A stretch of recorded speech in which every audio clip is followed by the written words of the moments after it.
The deep space vessel Horizon drifted silently through the darkness of space. Captain Do-hyun Kim stood at the bridge's main window, his eyes fixed on the distant stars. After 6 months of routine exploration, the mission had been quiet, too quiet for his taste. "Captain," Officer Soo-bin Choi's voice broke the silence. "We're picking up strange signals from Sector 7. Do-hyun walked to the communication station, where Soo-bin's fingers flew across the holographic display. The signal was unlike anything they had encountered before, a pattern that repeated every 12 seconds, weak but constant. "It's definitely not random space noise," Soo-bin said, adjusting her headset. "It has a clear pattern. I think it's a distress call." Do-hyun leaned closer to the screen. "How far?" "About 2 days at maximum speed, sir." He didn't hesitate. "Set course. Alert medical and science teams to prepare for possible rescue operations." As the Horizon changed direction, the crew felt a mix of excitement and worry. They had all heard stories about fake distress signals used by space pirates, but something about this one felt different. The next 2 days passed slowly. Do-hyun spent most of his time reviewing first contact protocols and preparing his crew. When they finally reached the source of the signal, everyone gasped. Before them hung a massive red star, swollen and angry, nearing the end of its life. Around it orbited 3 planets, but it was the second one that caught their attention.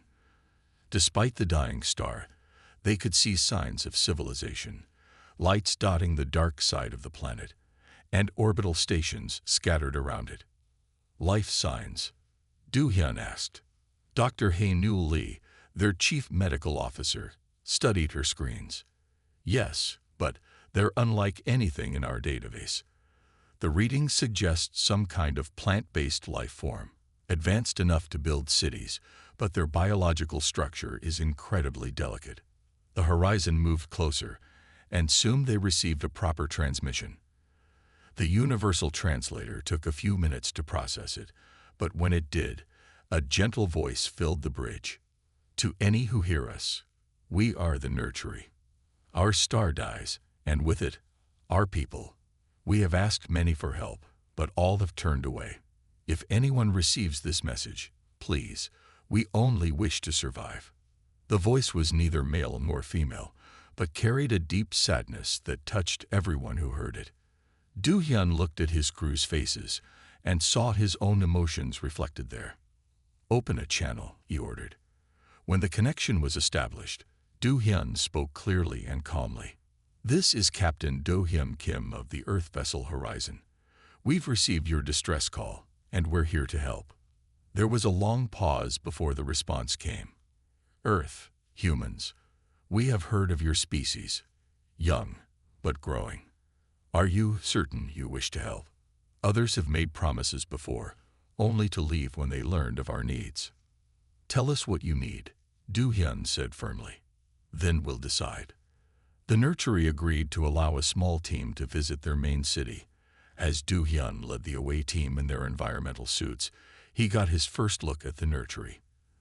They were beautiful beings, standing about 2 meters tall, with semi-transparent bodies that seemed to glow from within. Their forms flowed like branches in a gentle breeze, and their voices, when they spoke directly, sounded like rustling leaves. The Nurtury leader, who called itself First Light, explained their situation. Their star would go nova within 5 years. Their species required very specific conditions to survive: a carefully balanced atmosphere, certain types of radiation, and soil composition that would be hard to replicate. Previous species had decided the effort to save them wouldn't be worth the resources required. Do-hyun listened carefully, asked questions, and took detailed notes. When the briefing was done, First Light asked the question they had asked so many others before. "Now that you know the difficulty, will you also leave us?" Do-hyun looked at his team members. Dr. Hae-Nul Lee nodded slightly. Engineer Soo-bin Choi was already making calculations on her tablet. Without hesitation, Do-hyun turned back to First Light. "No," he said firmly. "We won't leave you. Humanity has faced extinction-level events in our own history. We know what it's like to fear the end of everything. We'll help you find a new home." The light within First Light's body pulsed brighter for a moment, their equivalent of tears of joy, they would later learn. "Thank you," First Light whispered. "Thank you for seeing us as worth saving." Do-hyun activated his ship communicator. "Horizon, this is the captain. Contact Earth Command. Tell them we're about to make history." Back on the horizon, Dr. Jae-won Park bent over her computer screen, studying the data from their scans of the Nurtury star. The numbers weren't good. She rubbed her tired eyes and walked to the bridge to find Captain Do-hyun. "Captain, I have the full report," she said, her voice heavy. "The star's collapse is happening faster than we thought. We might have only 4 years, not 5. Do-hyun looked up from his command chair. "Show me." Jae-won displayed the star's data on the main screen. Red warning indicators flashed across the complex charts. "See these radiation spikes? They're getting stronger each month. Soon they'll start affecting the Nurtury's atmosphere directly." "How many Nurtury are we talking about?" Do-hyun asked. "About 50,000. Subin answered from her station. "Their numbers have been dropping for the past 100 years as their star got worse. Many didn't survive the first radiation waves." The bridge fell silent. 50,000 lives. It wasn't a huge number compared to Earth's billions, but it was an entire civilization, the last of their kind. A message alert flashed on Do-hyun's screen. It was from the Galactic Council, the loose federation of spacefaring races that Earth had recently joined. He opened it, hoping for good news. Instead, he found rejection after rejection. The Merax Empire. Too resource-intensive. The Volta Federation. Not our problem. The Spiral Alliance. Cannot justify the expense. "Look at this," Do-hyun said, sharing the messages with his senior staff. "Now we know why they were abandoned. Every advanced species they asked for help turned them down." Hanul spoke up from the medical station. "But why? Surely someone could help them." Jae-won pulled up more data. "It's the complexity of their biology. The Nurtury aren't like us. They're more like walking, thinking plants. They need specific light wavelengths, special atmospheric gases, and soil compounds that would be expensive to recreate." "How expensive?" Do-hyun asked. Subin ran some quick calculations. "To save all 50,000, we'd need at least 20 large transport ships with special life support systems. Then we'd have to terraform a whole new planet to their needs. It could take 30 years and cost as much as building 50 colony ships." The crew looked at each other. Earth wasn't poor, but it wasn't the richest civilization either. This would be a massive project. Just then, First Light requested permission to come aboard. Do-hyun approved, and soon the Nurtury leader was in a specially prepared room with Earth normal gravity, but their required atmosphere. "We have found your historical records most interesting," First Light said, its body glowing softly. "Your people have faced many disasters, plagues, wars, climate change. Yet you survived. How?" "We helped each other," Do-hyun said simply. "When one region was in trouble, others sent aid. When one country faced disaster, others took in refugees. It wasn't always perfect, but we learned that survival depends on working together." First Light's glow dimmed slightly. "The others, they said we were too much trouble, that our needs were too specific, that we should have planned better." Its voice trembled. "We did plan. We built ships, but they could not travel far enough. We tried to adapt, but our bodies cannot change quickly enough." Hanul stepped forward. "May I?" she asked, holding up a medical scanner. First Light nodded, and she took detailed readings of their biology. "Captain," she said after a few minutes, "their genetic structure is remarkable. The Nurtury can photosynthesize elements we didn't even know could be processed that way. Their medical knowledge, it could help us cure dozens of diseases on Earth. You would help us to gain our knowledge." First Light asked, sounding surprised. No, Do Hyun said firmly. We'll help you because it's right. If you share your knowledge later, that's your choice. But that's not why we're here. First Light's glow brightened dramatically. In all our years of asking for help, you are the first to say this. Do Hyun stood up straighter. Subin, contact Earth Command. Tell them everything we've learned. G1, start working on the atmospheric requirements. Haenul, I want a full medical report on the nurtury biology. He turned back to First Light. We won't abandon you. Earth has a saying, no one left behind. Today, we extend that promise to your people. As his crew rushed to their tasks, Do Hyun looked out at the dying star. They had just committed to a massive, decades-long project that would strain Earth's resources. But as he watched First Light's joyful glow, he knew they had made the right choice. Humanity's first great test in the galaxy wouldn't be winning a war or building the biggest ships. It would be showing everyone what compassion looked like. The United Nations Space Coalition chamber was packed. Representatives from every Earth nation sat in the curved rows, their faces glowing in the light of floating displays. At the podium, Dr. Haenul Lee stood ready to present her findings about the nurtury. The choice before us is simple but difficult, she began. We can save the nurtury people, but it will cost us greatly. The room buzzed with whispers. Haenul touched a control, and a hologram of a nurtury appeared above the chamber. They are a peaceful species, she continued. Their technology is advanced in areas we haven't even explored. But more importantly, they are people who need our help. A representative from China stood up. What exactly would this rescue mission cost Earth? Haenul nodded to Engineer Subin, who stepped forward with the numbers. 20 large ships, each with special life support systems.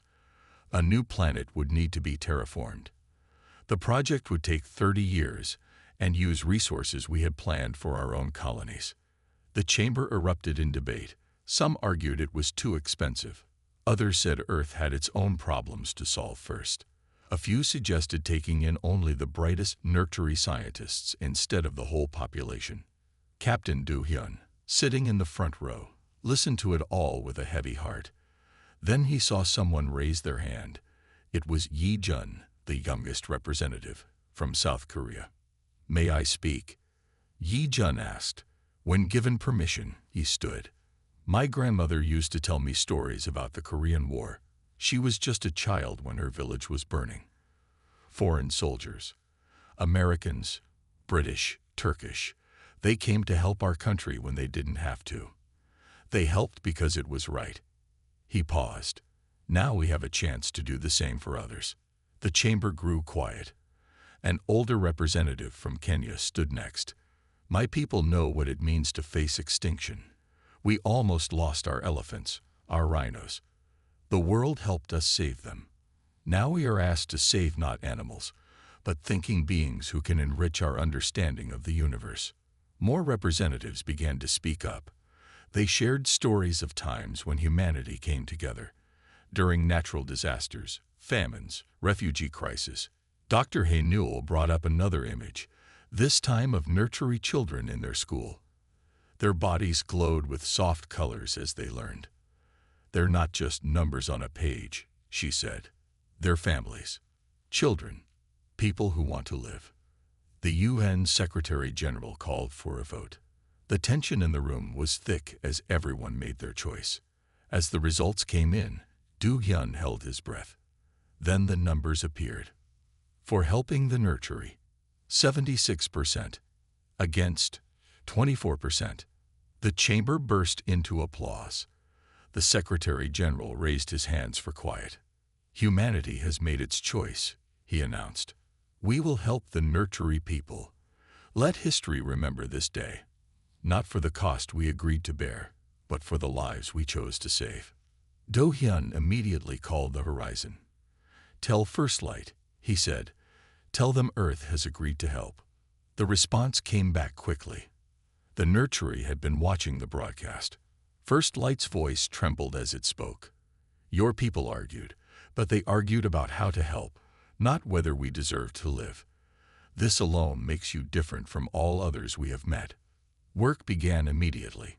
Ship factories changed their production lines. Scientists started searching for a suitable planet. People all over Earth volunteered to help. That evening, Do-hyun sat in his quarters on the horizon, looking at pictures of his family. His daughter had drawn a picture of their house with a nursery family living next door. Below it, in crayon, she had written, "Everyone needs a home." His computer beeped. It was a message from the Galactic Council. They had heard of Earth's decision. Some called it foolish. Others called it a waste. But a few smaller species sent quiet messages of support. They had been watching, and Earth's choice had given them hope. Do-hyun smiled. Maybe that was humanity's real gift to the galaxy, not their technology or their strength, but their stubborn insistence that everyone deserved a chance to live. He opened a channel to Earth. "This is Captain Do-hyun. The Horizon is ready to begin Phase 1 of the evacuation plan."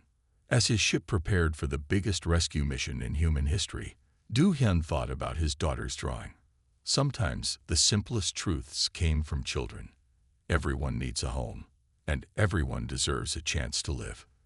The stars seemed to shine a little brighter that night, as if they too were watching to see what humanity would do next. Engineer Soo-bin Choi hadn't slept in 2 days. She stood in the Horizon's main engineering lab, surrounded by holographic designs of life support pods. Each pod had to be perfect.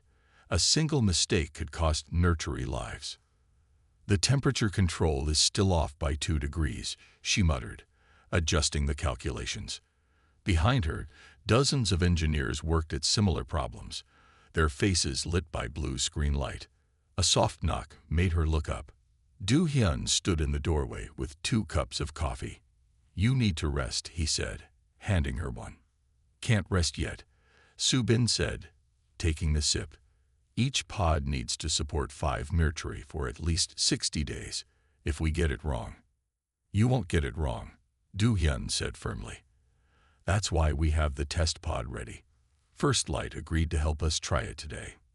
The test pod sat in the center of the lab, gleaming silver under the lights. It was larger than a car, but smaller than a house, designed to keep 5 nursery alive during a long journey to their new home. First Light arrived with 4 other nursery. They glowed with nervous energy as they approached the pod. Soo-bin checked the systems one last time. "The pod copies everything about your home world," she explained. "Air, light, soil, everything you need. If anything goes wrong, it will alert us immediately." The nursery entered the pod. Soo-bin held her breath as she closed the door. The pod hummed to life, its systems creating a perfect copy of the nursery's natural environment. Hours passed. Soo-bin and her team watched every reading. The nursery's life signs remained strong. The pod maintained perfect conditions. When the test ended, First Light emerged glowing brighter than ever. "It feels like home," First Light said. "We can survive in these."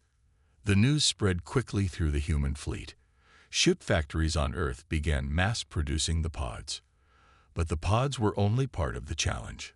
In another part of the ship, Dr. Hae-Newell worked with Yuna, the ship's botanist, to study the nursery's biological needs. They had found a possible new home, a planet about 40 light-years from Earth. "The gravity is right," Yuna said, showing the scans. "The sun is stable, but the atmosphere needs work." "How long to terraform it?" Hae-Newell asked. 10 years to make it barely livable for them. 20 to make it comfortable."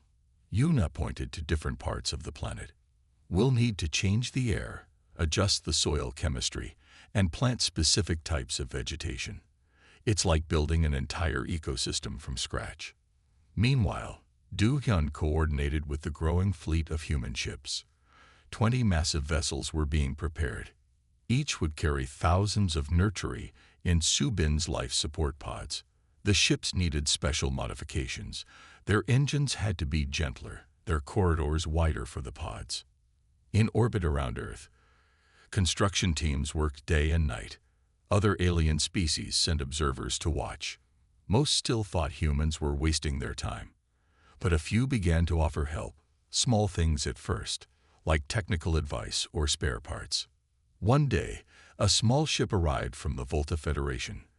The same people who had said, "Not our problem," now wanted to donate medical supplies. Their ambassador seemed embarrassed. "We were wrong," she admitted to Do-hyun. "Watching your people work so hard to save the nursery, it made us think differently." Back on the horizon, Subin finally allowed herself to rest. The pod designs were ready. Production was underway. As she drifted off to sleep, her computer beeped with a message. It was from a nursery child, one who had been in the test pod. The message was simple, a drawing of the pod with the words, "My new home," written in careful human letters. Subin smiled as she fell asleep. They still had so much work ahead, building the pods, preparing the ships, terraforming the new planet. But that one drawing made it all worth it. Do-hyun walked through his ship that night, checking on his tired but determined crew. In the lab, engineers made final adjustments to the pods.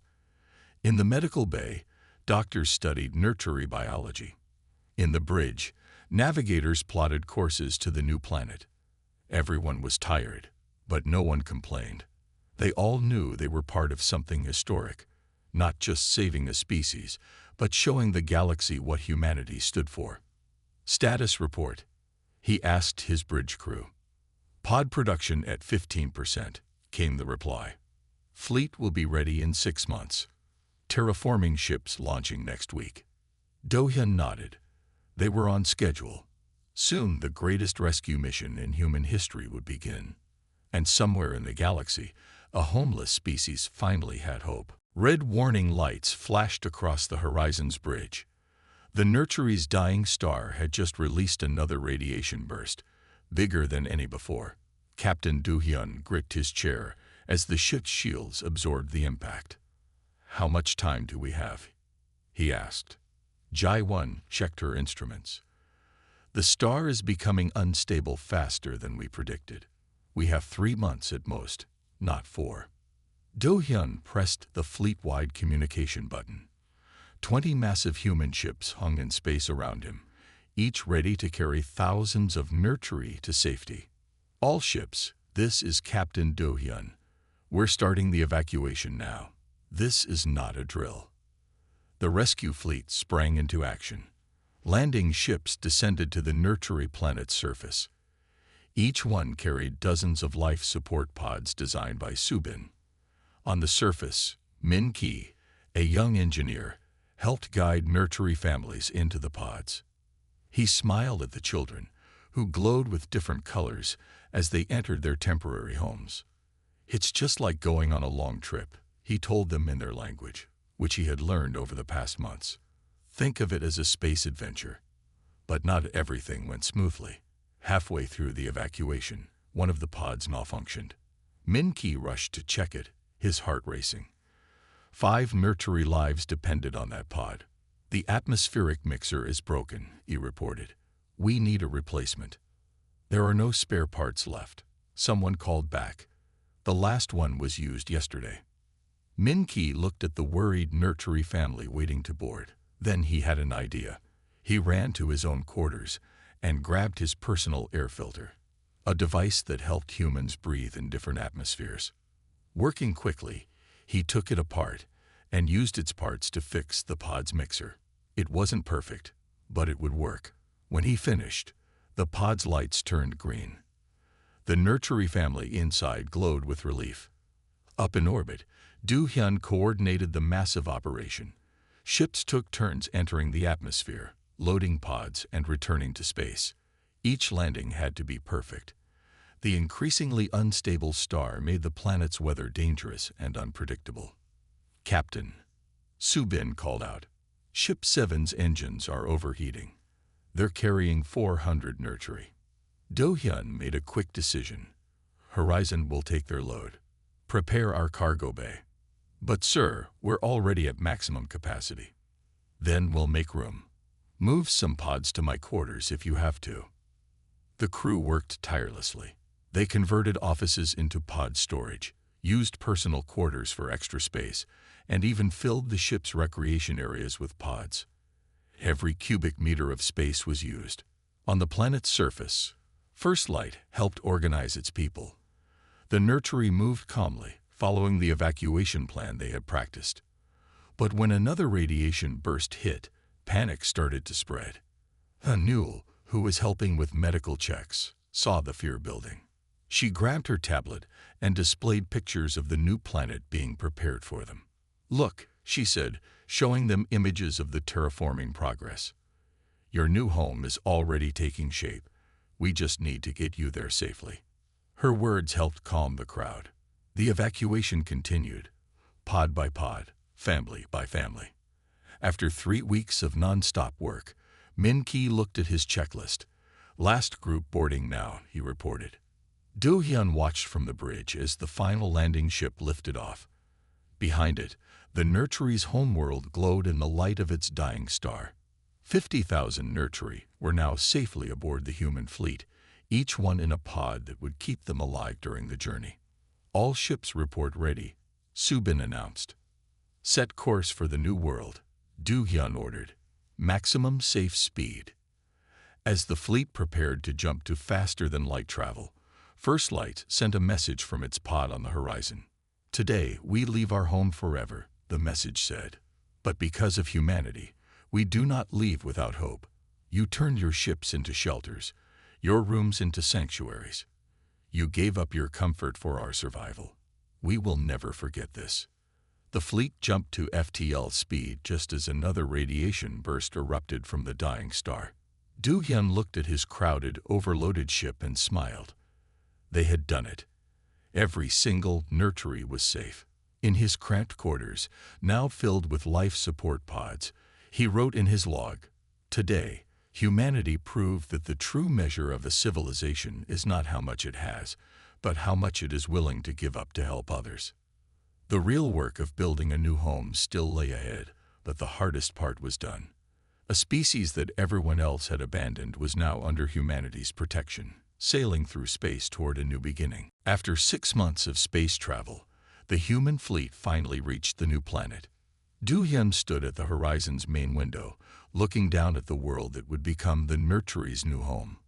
The terraforming ships had been working for months, and the changes were already visible from space.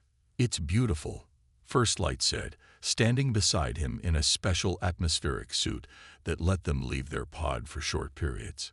The planet's surface showed large patches of purple and blue vegetation, planted specifically for the nurtury's needs. Yuna, the botanist, brought up the latest readings on her tablet. "The air is almost ready in the main settlement zone. The plants are doing their job, making the atmosphere right for your people." The fleet began its descent. 20 massive ships, carrying the hopes of an entire species, moved carefully through the new world's atmosphere.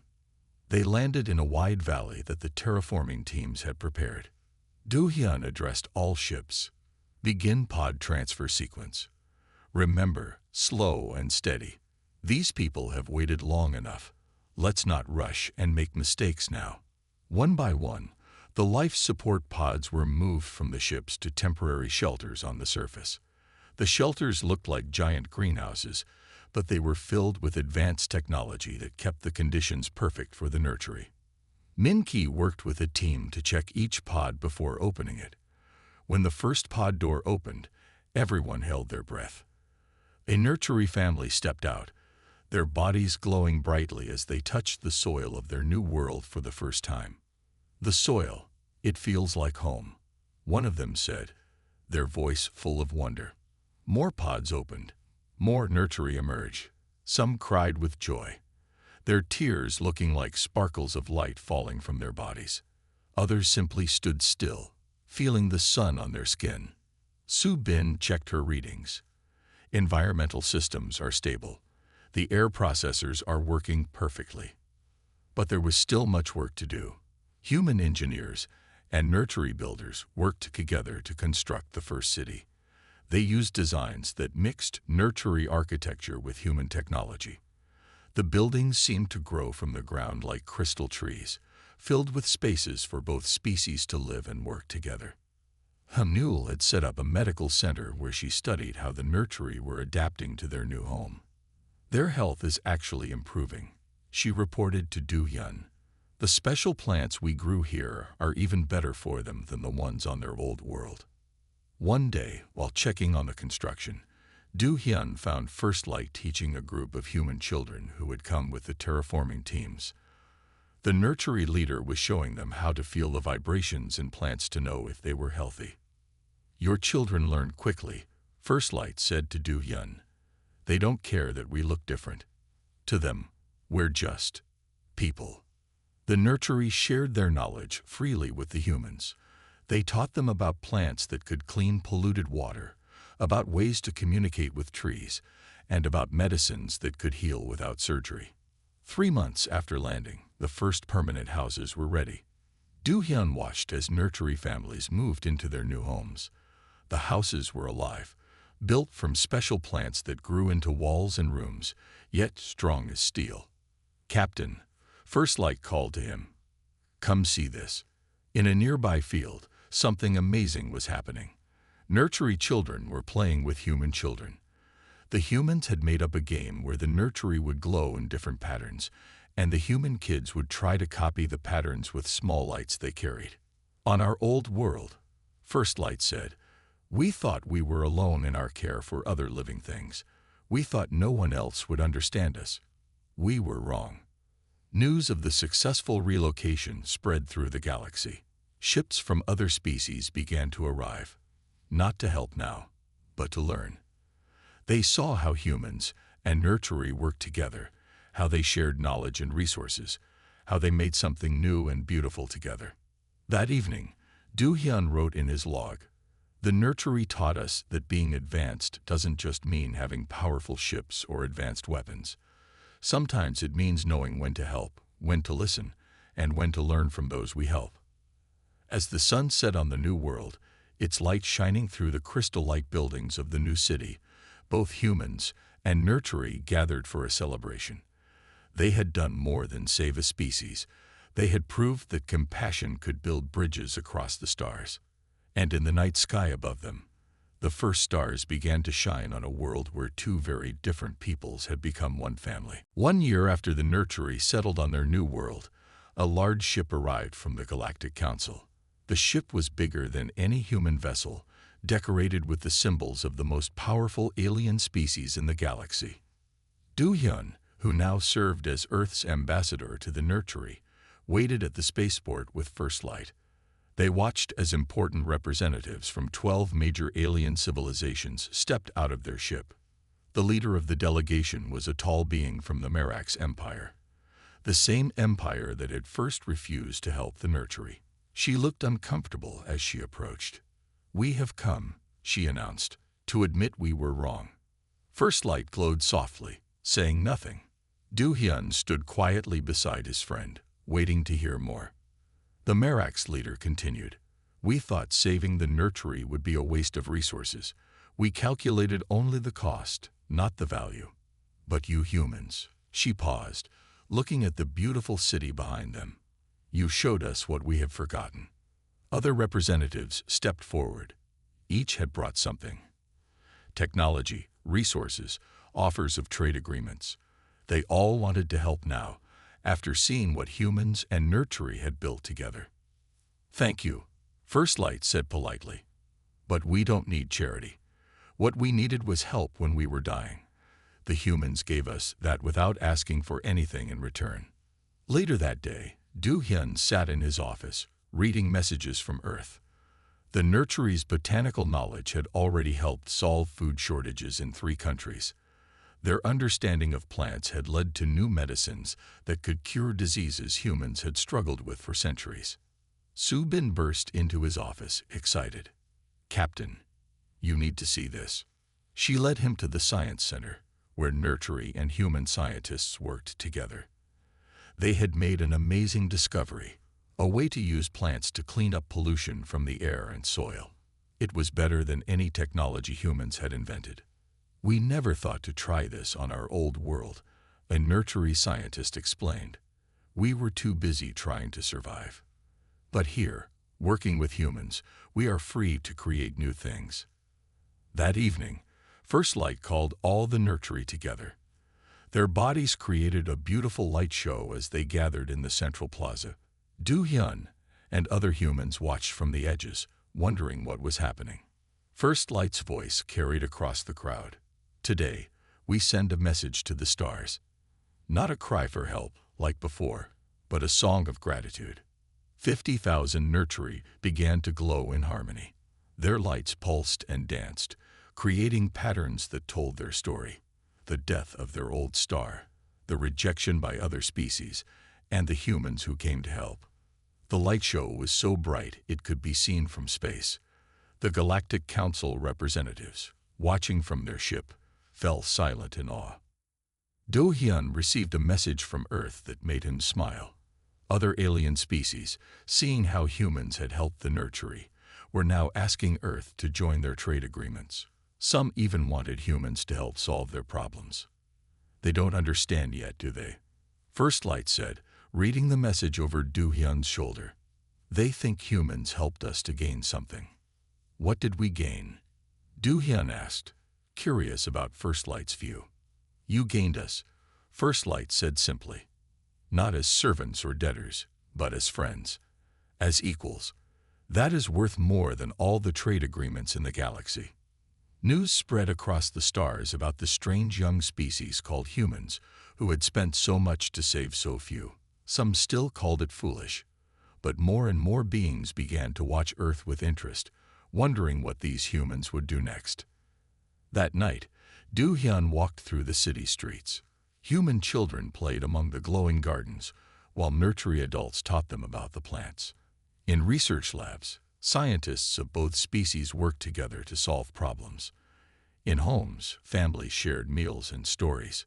His communicator beeped with a message from the Galactic Council. They wanted to give humanity a seat on their highest council, impressed by what they had seen. Do-hyun smiled as he read it. The galaxy was changing, and Earth had helped change it, not through force or fear, but through kindness and hope. He looked up at the stars and thought about how one simple choice, to help when others wouldn't, had opened up a whole new future for both humanity and the nurtury. 5 years had passed since the Great Rescue. Do-hyun stood on the balcony of the Unity Tower, the tallest building in the new nurtury capital city. Below him, the city sparkled with both electric lights and the natural glow of nurtury bodies. The streets were filled with both species, working and living together. Thinking deep thoughts, old friend. First Light appeared beside him, its glow warm and bright. Just remembering, Do-hyun said, 5 years ago, this was all empty land. The city had grown beautiful beyond anyone's dreams. Living buildings grew alongside traditional human structures. Gardens floated in the air, held up by giant plant stems. Schools taught children of both species together. A group of young nurtury ran past, playing with human children. They were using special glowing balls that the nurtury had created just for playing with their human friends. One small human girl stopped and waved at Do-hyun. Uncle Do-hyun, she called out. Look what I learned. She held up her hands, wearing special gloves that let her glow like a nurtury. She made patterns just like her alien friends, and they clapped their approval. Su-bin, now the head of the Joint Science Academy, came to join them. The latest numbers are in, she said excitedly. The nurtury population has grown to 60,000, more than before the evacuation. First Light glowed brighter at the news. Their people were not just surviving, they were thriving. In the science labs nearby, human and nurtury researchers had made incredible discoveries. They had found ways to grow food in desert lands, clean polluted oceans, and heal sick forests. The nurtury's connection to plants, combined with human technology, was changing worlds across the galaxy. A ship from the Merax Empire arrived today, Do-hyun told First Light. They want to learn how we built this city together. They're not the first to ask. Other alien species had been watching Earth and the nurtury closely. They saw how two very different peoples could work together and make both sides better. Some started calling it the human way, helping others even when it was hard. Hanul, who still worked in the medical center, had just published a report about how humans and nurtury were changing each other. Humans who lived among the nurtury were becoming more sensitive to nature. Nurtury who worked with humans were learning to adapt faster to new ideas. Do you ever regret it? First Light asked Do-hyun suddenly. Your people gave up so much to help us. Do-hyun looked at the city again. Yes, Earth had spent huge resources on saving the nurtury. But look what they had gained. New friends, new knowledge, new ways of thinking about life. We gained more than we gave, he answered. You taught us how to see the universe differently, how to listen to growing things, how to build without destroying.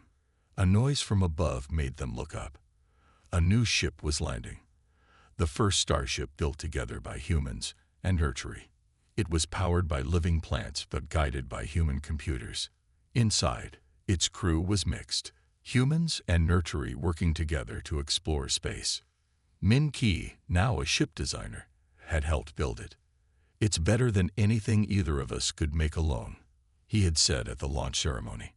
That evening, the city held a celebration marking 5 years since the rescue. Human musicians played while nurtury dancers created amazing light shows in the air. Children of both species performed a play about the rescue. Though they had to imagine the sad parts, they had never known a world where humans and nurtury weren't friends. Do-hyun watched it all with a full heart. He remembered the day they first found the nurtury's distress signal, how close they had come to losing an entire species. Now look at them, strong, happy, and helping make the galaxy a better place. First Light touched his shoulder gently. You humans had a choice, it said. You could have been like the others, powerful, rich, and alone. Instead, you chose to be kind. That choice changed everything. High above the city, the first stars began to appear. Somewhere out there, other species were starting to follow Earth's example. The galaxy was learning that true greatness came not from taking, but from giving. Not from power, but from kindness. And it all started with one simple choice: to help when no one else would. The end.